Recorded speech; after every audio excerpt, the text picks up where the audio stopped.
The dead cow lay in the morning sun, flies already gathering around the bullet hole in its skull. Caleb Hollister stood over the carcass, his jaw tight, his eyes scanning the ridgeline to the north. This was the third one this month. 3 cows, 3 bullets, 3 messages that someone wanted him gone from this land. He crouched down and dug his knife into the wound, working carefully until the lead slug dropped into his palm. He held it up to the light, turning it slowly between his fingers. 44-40 Winchester, expensive ammunition. Not the kind drifters or Apache raiders would waste on cattle. This was a message from someone with money. Someone who wanted him to understand that his time at Red Mesa Crossing was running out. Caleb wiped the blood on his jeans and dropped the bullet into his shirt pocket. He was 42 years old, tall, broad-shouldered, with a scar from the Battle of Gettysburg running down his left forearm. He had watched men die in ways that still visited him in dreams. He had buried his younger brother Eli in the hard Arizona dirt when the boy was only 23. That was 5 years ago. 5 years of silence and solitude. 5 years of trying to forget.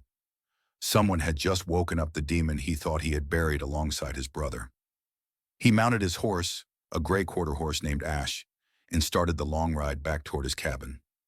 The sun beat down on his shoulders, and the land stretched out in every direction, red and gold and endless. Beautiful country. Dangerous country.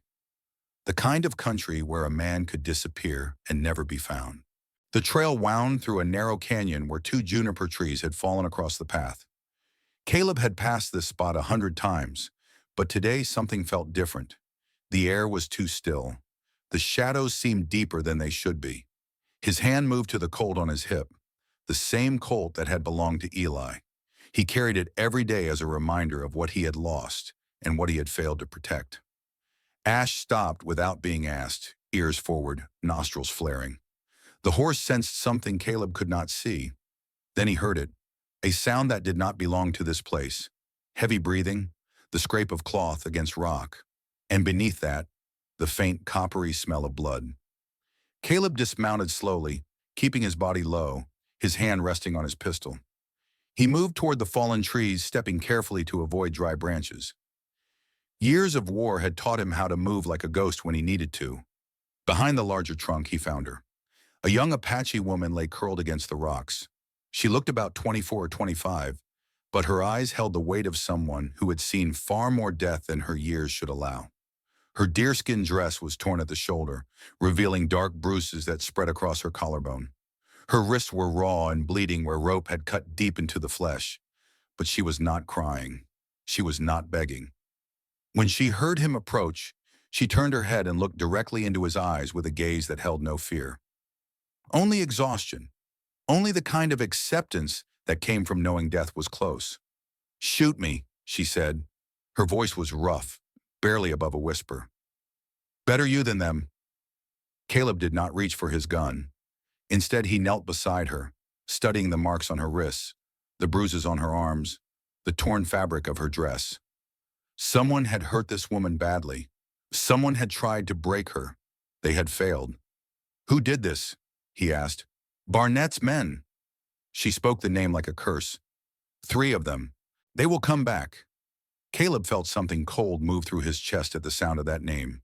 Silas Barnett, 55 years old, the richest rancher in the territory, a former Confederate officer who had built an empire on blood and intimidation.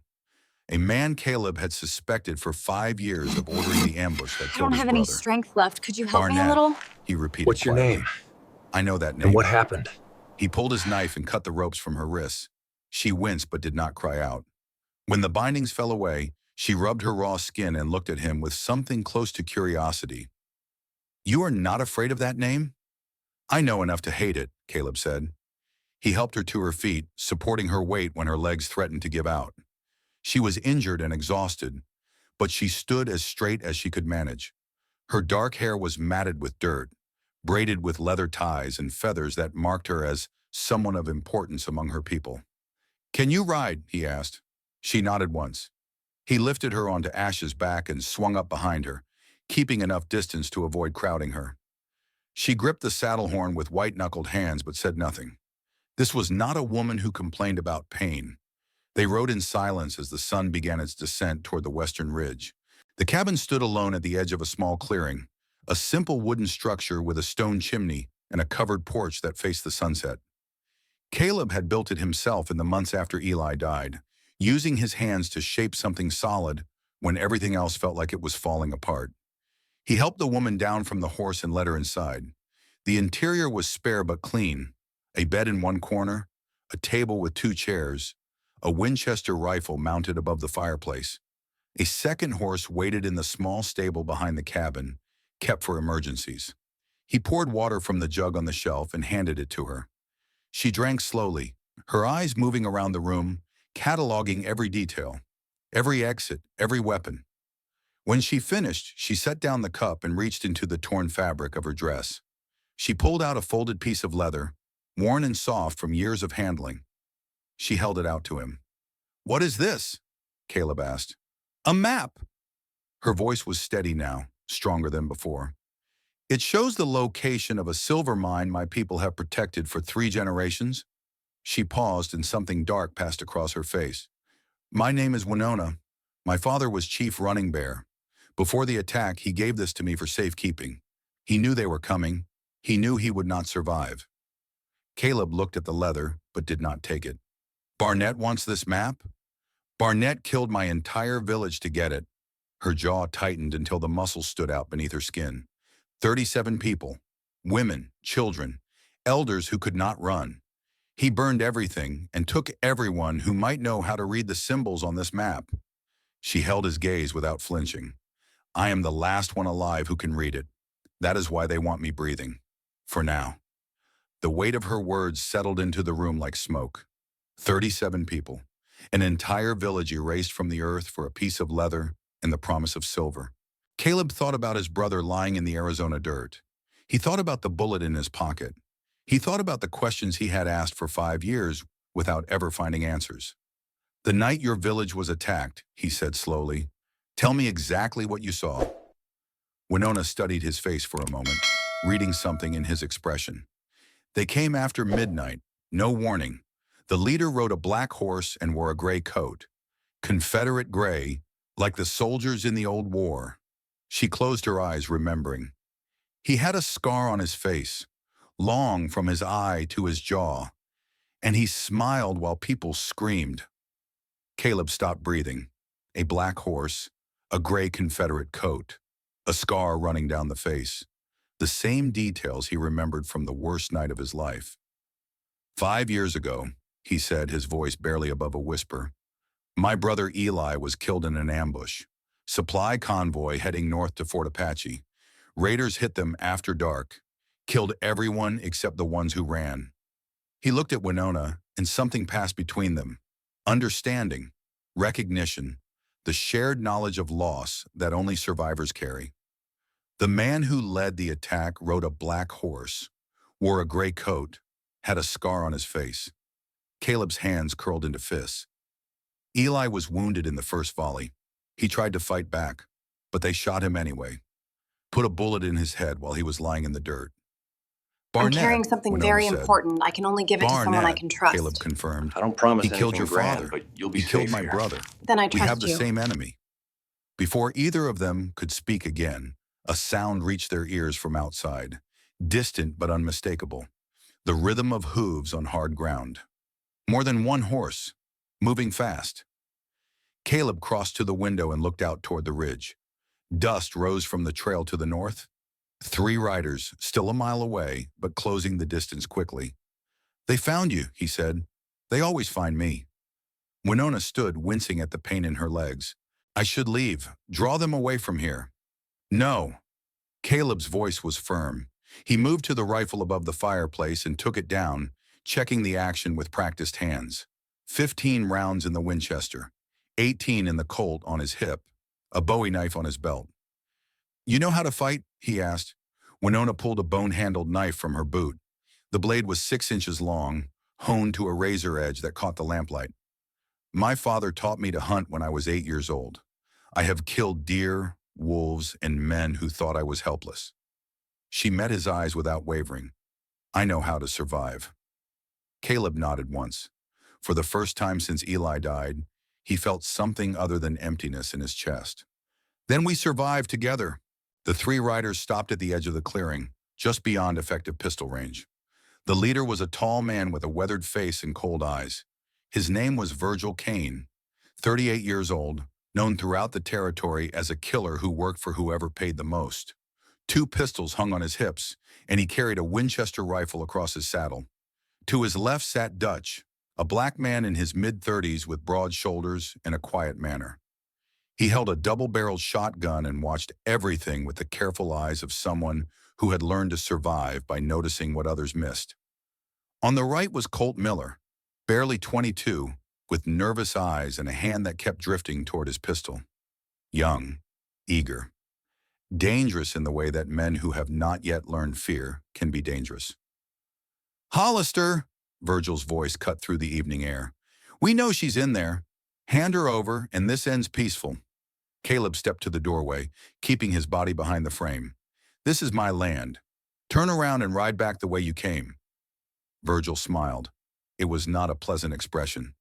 "Your land. Barnett owns everything from here to Tucson. You're just a squatter who forgot his place. Barnett can own the whole territory for all I care. He doesn't own me, and he's not getting the woman." Colt leaned forward in his saddle. "Let me take him, Virgil. One clean shot." "Shut your mouth." Virgil did not take his eyes off the cabin. "You know who that is? Caleb Hollister, Union sharpshooter in the war. Killed 47 Confederates at Gettysburg. You want to be number 48, you go right ahead. But leave me out of it." Colt fell silent, though his hand stayed near his weapon. "Last chance, Hollister," Virgil called. "Barnett pays well. Walk away now and there's $50 in it for you. Stay stubborn and we'll burn that cabin down with both of you inside." Caleb raised his rifle just enough for them to see it. "You're welcome to try." For a long moment nobody moved. The setting sun painted the clearing in shades of blood and gold. A hawk circled overhead, riding the thermal currents, indifferent to the violence brewing below. Then Virgil raised his hand and turned his horse. The other two followed. They rode back toward the ridge and disappeared into the gathering darkness. But they were not leaving. Caleb knew that. They were waiting for reinforcements. Barnett himself would come when he heard that his prey had found shelter. This was only the beginning. Night fell over Red Mesa Crossing, like a black curtain dropping across the stage. Caleb sat by the window with his rifle across his knees, watching the darkness for any sign of movement. Around midnight, he made his decision. "I'm going to their camp," he said. "Find out what they're planning, when they're coming." Winona looked up from where she sat near the fire, cleaning her knife. "And if they catch you?" "They won't. You cannot know that. I was a scout in the war, spent 3 years moving through enemy territory without being seen." He stood and checked his weapons one final time. "Stay here. Keep the doors locked. If I'm not back by dawn, take the spare horse from the stable and ride east toward Fort Apache." Winona's eyes narrowed. "You expect me to run while you die?" "I expect you to survive. That map in your pocket is worth more than either of our lives. It's proof of what Barnett did to your people. Get it to the army. Make sure the world knows the truth." She was silent for a long moment. Then she nodded slowly. "I will do as you ask. We just want to But ask if you a few fall, questions. I will Has not anyone hide unusual forever. been around here? I will find This another place is way to quiet. make Barnett If you have pay." no business here, please move on. "Fair enough." He slipped out the back door and disappeared into the night. The riders were camped a mile north, near an old creek bed, where cottonwood trees provided cover from the wind. Caleb found them easily enough. 3 horses, 3 bedrolls, a small fire burning low. He positioned himself behind a boulder and listened. "Barnett wants to see Hollister die personally," Virgil was saying. "Something about an old debt. He'll be here at first light with 3 more men." "And the woman?" Colt asked. "Alive. The map's worthless without someone to read it." Virgil poked at the fire with a stick. "Barnett has plans for her, wants to make an example. Show the other tribes what happens when they cross him." Caleb's hand tightened on his rifle. He had heard enough. Movement at the edge of camp. Dutch was standing, walking away from the fire toward the darkness, toward Caleb. The big man stopped about 15 feet away and spoke quietly into the shadows. I know you're there, Hollister. Heard you moving through the brush 5 minutes ago. You're good, but I grew up tracking game in Georgia before they put chains on me. Caleb did not respond. I'm not here to fight, Dutch continued. I'm here to talk, man to man. A long pause. Then Caleb stepped out from behind the boulder, rifle trained on Dutch's chest. Talk fast. I was a slave for 20 years. Worked Barnett's land before the war freed me. When it ended, I had nowhere to go, so I stayed. He paid me wages and told me I owed him for keeping me alive all those years. Dutch's voice was flat, matter of fact. I believed him long enough to do things I'm not proud of. Why tell me this? Because I watched them burn that village. Watched them drag those women away like cattle. Dutch's jaw tightened. I've seen enough evil in my life to recognize it, and I'm tired of serving it. What do you want? Barnett rides ahead of his men. Always has. Pride won't let him follow anyone. He'll come through Red Canyon at first light with Virgil and 2 others. The rest of his men will be an hour behind. Caleb understood immediately. You're telling me where to find him. I'm telling you where to end this. What you do with that information is your business. Dutch turned and walked back toward camp without another word. Caleb watched him go, his mind already calculating distances and angles. Red Canyon, first light. Barnett riding ahead with only 3 men.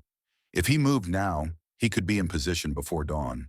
Caleb returned to the cabin with 2 hours left before sunrise. He found Winona awake, sitting by the window with her knife in her hand. They're coming at dawn, he said. Barnett himself. I'm going to meet them at Red Canyon. Then I go with you. No, you stay here. Winona stood, her eyes flashing. I told you before, I will not hide while others fight my battles. This isn't about hiding. If you're with me, Barnett's men will focus everything on taking you alive. That makes you a liability, not an ally. He gripped her shoulders, forcing her to meet his eyes. Stay here. If I don't come back, take the spare horse and ride for Fort Apache. That's an order. She stared at him for a long moment. Then something shifted in her expression. I understand, she said quietly. Caleb released her and moved toward the door. He did not see the look that crossed her face as he left, the look of a woman who had already made up her mind. He waited 10 minutes after Caleb rode into the darkness. Then Winona rose, checked her knife, and walked to the stable behind the cabin. The spare horse was already saddled, as if Caleb had known she might need it. She mounted quickly and followed his trail north through the darkness. He had told her to stay, but Winona had never been good at taking orders. Her father had taught her to track before she could read. Following Caleb's path through the moonlit desert was simple. She stayed far enough behind that he would not hear her horse, but close enough that she would not lose his trail. Whatever happened at Red Canyon, she would be there to see it end. Dawn broke over the Arizona desert in shades of crimson and gold. Caleb was already in position, crouched behind a rocky outcrop that overlooked the narrow passage called Red Canyon. There were days I thought I couldn't go on. He could see a mile in either direction. But you're still here. That means you're stronger than you The morning sun rose think. behind If I him, stay, would which you mind? meant anyone looking up at his position would be staring directly into the light. He had chosen this spot carefully. The canyon walls were too steep to climb quickly. The passage was too narrow for more than 2 horses to ride side by side. A single man with a rifle could hold this ground against a dozen enemies. Dust rose on the horizon. Caleb lifted his Winchester and sighted down the barrel. 4 riders approached, Barnett in front, just as Dutch had promised. The man was 55 years old with silver hair and a long scar that ran from his right eye to his jaw. He wore a gray Confederate coat despite the morning heat and rode a black horse that moved with the easy confidence of an animal that had never known fear. Behind him came Virgil Kane and 2 other men Caleb did not recognize. Hired guns, expendable. Men who killed for money and thought nothing of it. Caleb waited. Let them enter the canyon. Let them commit to the narrow passage where their numbers meant nothing. 50 yards. 40. 30. He fired. The bullet took Barnett's horse in the chest. The animal screamed and collapsed, throwing Barnett hard into the dirt. The other horses reared and scattered as their riders fought for control. Caleb chambered another round. Barnett, on your feet.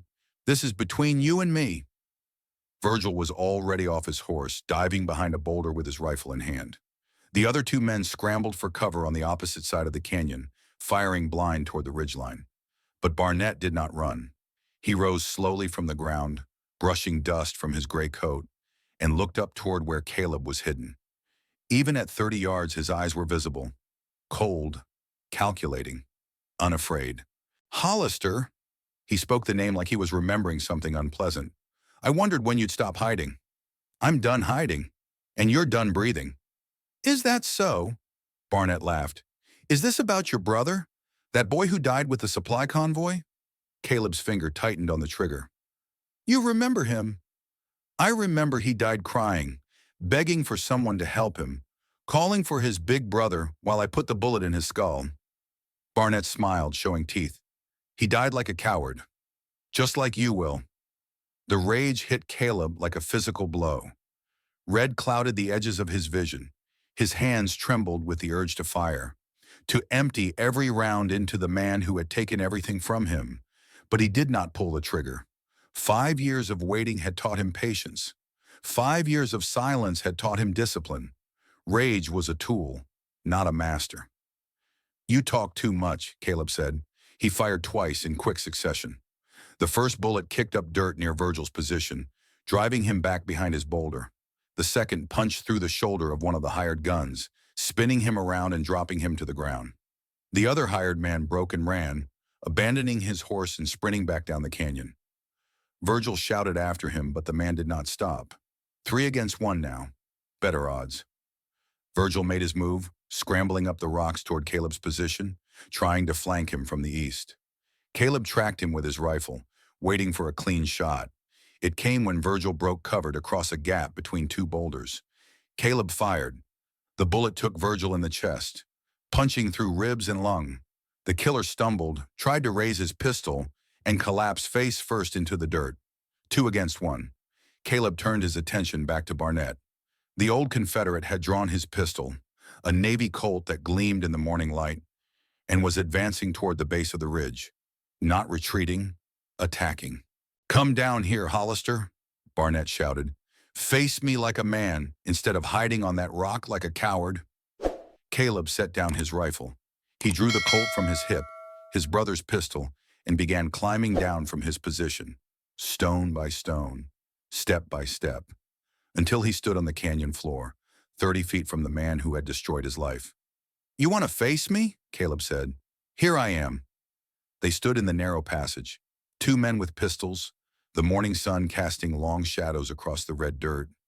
Somewhere above them, a hawk cried once and fell silent. "I've killed more men than you can count," Barnett said. "Soldiers, lawmen, Apache warriors who thought they could stop me. You're just another name on a very long list." "My brother's name was Eli. He was 23 years old. He wanted to start a horse ranch when the convoy job was done." Caleb's voice was steady, calm, empty of everything except cold certainty. "Remember that name. It's the last thing you'll ever hear." Barnett's hand moved toward his pistol. Caleb drew faster. 2 shots rang out, so close together they sounded like one. Caleb felt heat tear past his ear. An inch to the left and he would be dead. But Barnett's aim had been a fraction too slow, thrown off by age or arrogance, or the simple fact that Caleb had spent 3 years in the war, learning to kill before his enemy could blink. Barnett looked down at his chest where a red bloom was spreading across his gray coat. His pistol slipped from his fingers and landed in the dust. "You," he started to say. "Eli Hollister," Caleb said. "Remember the name." Barnett fell. Caleb stood over the body for a long moment, watching the life drain out of the man who had taken everything from him. He felt no triumph, no satisfaction, only a hollow emptiness where the rage had been. It was done. A sound behind him made him turn, pistol rising instinctively. Winona stood at the mouth of the canyon, a rifle in her hands, her horse waiting behind her. She lowered the weapon when she saw that Barnett was dead. "I told you to stay at the cabin," Caleb said. "I never said I would obey." She walked forward, stepping over Virgil's body without looking down.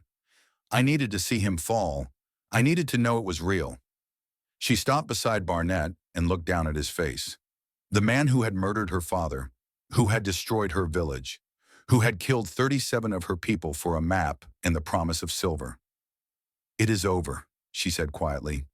For him, Caleb replied. Not for us. He knelt and searched Barnett's body, finding nothing of value except a leather wallet containing $200 in paper money. Blood money. The wages of a lifetime of evil. Caleb stood and handed the wallet to Winona. This won't bring back your people. Nothing will. But it might help you start over. She looked at the money, then at him. Something passed between them. Not romance, not obligation. Just the understanding of two people who had walked through fire together and come out the other side still standing. What will you do now? She asked. Same thing I've always done. Work my land, tend my cattle, try to live with the ghosts.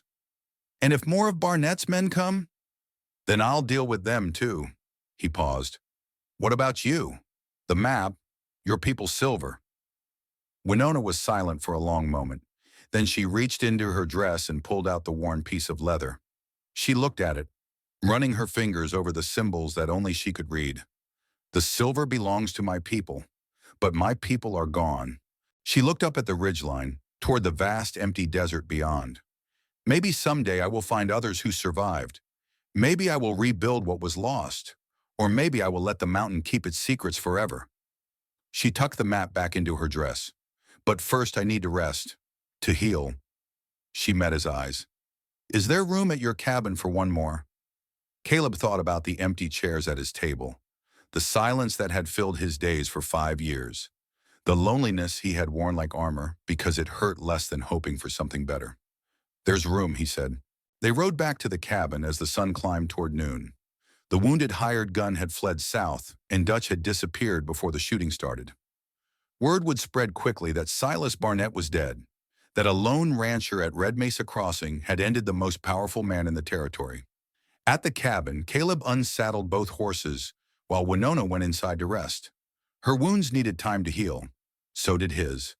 When the horses were fed and watered, Caleb walked to the porch and sat in the chair where he had spent so many evenings watching the sunset alone. He pulled the Colt from his hip and held it in his hands. Eli's pistol, the weapon his brother had carried the night he died.